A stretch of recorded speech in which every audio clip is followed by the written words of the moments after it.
रक्त सारे शरीर में पहुंचता है और लौटकर वापस आता है।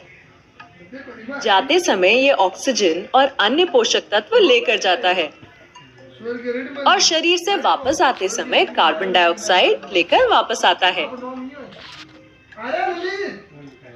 ये आने जाने का चक्कर चलाने के लिए ही ये पंप धक धक।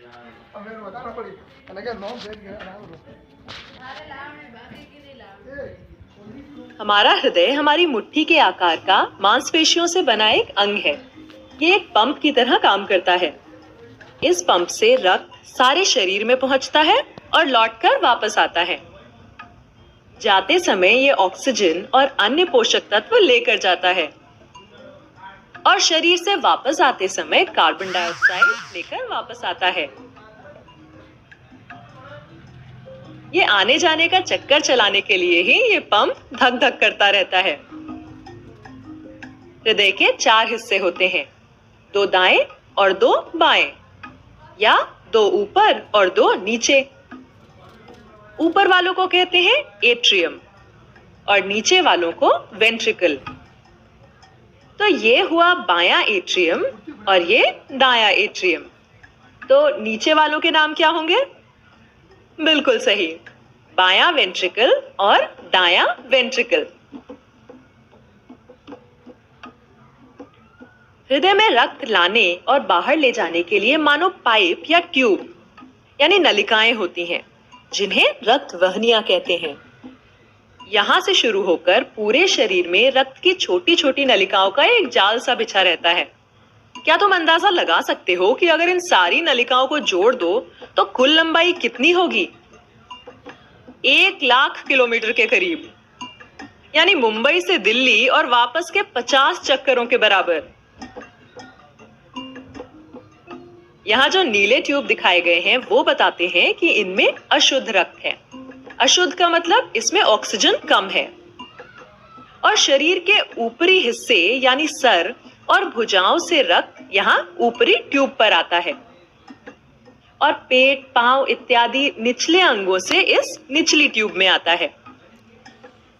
दोनों मिलकर इस दाएं एट्रियम में कम ऑक्सीजन वाला रक्त छोड़ते हैं।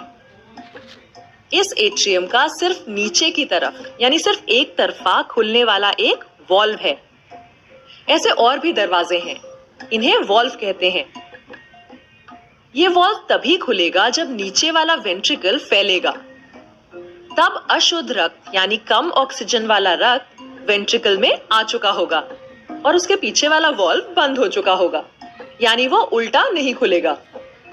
लेकिन वेंट्रिकल का ऊपर की तरफ खुलने वाला एक और दरवाजा है। जब ये वेंट्रिकल सिकुड़ेंगे तब जैसे एक पाउच को दबाने से अंदर का द्रव या पेस्ट बाहर निकलता है, वैसे ही यहाँ रक्त इन बाईं और दाईं ओर से नीली ट्यूब से बाहर चला जाएगा। लेकिन ये बाहर जाके आखिर जाएगा कहाँ? बाकी शरीर में नहीं, बल्कि फेफड़ों में। एक नीली नलिका दाएं फेफड़े में रक्त ले जाएगी और दूसरी बाएं फेफड़े में। फेफड़ों में छोटी छोटी नलिकाएं होती हैं, जहां इस अशुद्ध रक्त की मुलाकात ऑक्सीजन से भरपूर हवा से होगी। ये वो हवा है जो हम जब सांस लेते हैं तब अंदर आती है। अब ये रक्त लाल हो जाएगा क्योंकि अब इसमें ऑक्सीजन आ चुका है। ये लाल रक्त फेफड़ों से एक बार फिर हृदय की तरफ जाएगा और हृदय में बाएं एट्रियम में अंदर आएगा। यहाँ पर भी एक तरफा खुलने वाला एक वॉल्व है। जब वेंट्रिकल फैलेगा तब यह शुद्ध लाल रक्त वेंट्रिकल में खींचा चला आएगा और जब वेंट्रिकल सिकुड़ेगा तब यह ऊपर खुलने वाले वॉल्व से बाहर सिर, भुजाओं के लिए, पेट और पैरों की तरफ जाएगा।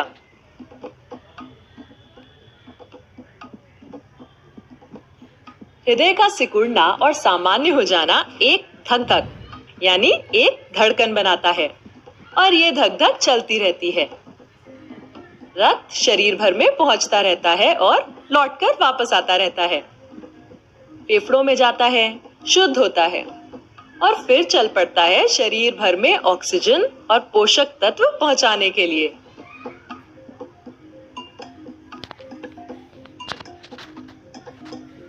शरीर से वापस आता है कार्बन डाइऑक्साइड लेकर, जिसे छोड़ देता है फेफड़ों में। तो ये थी कहानी हमारे रक्त परिसंचरण तंत्र की।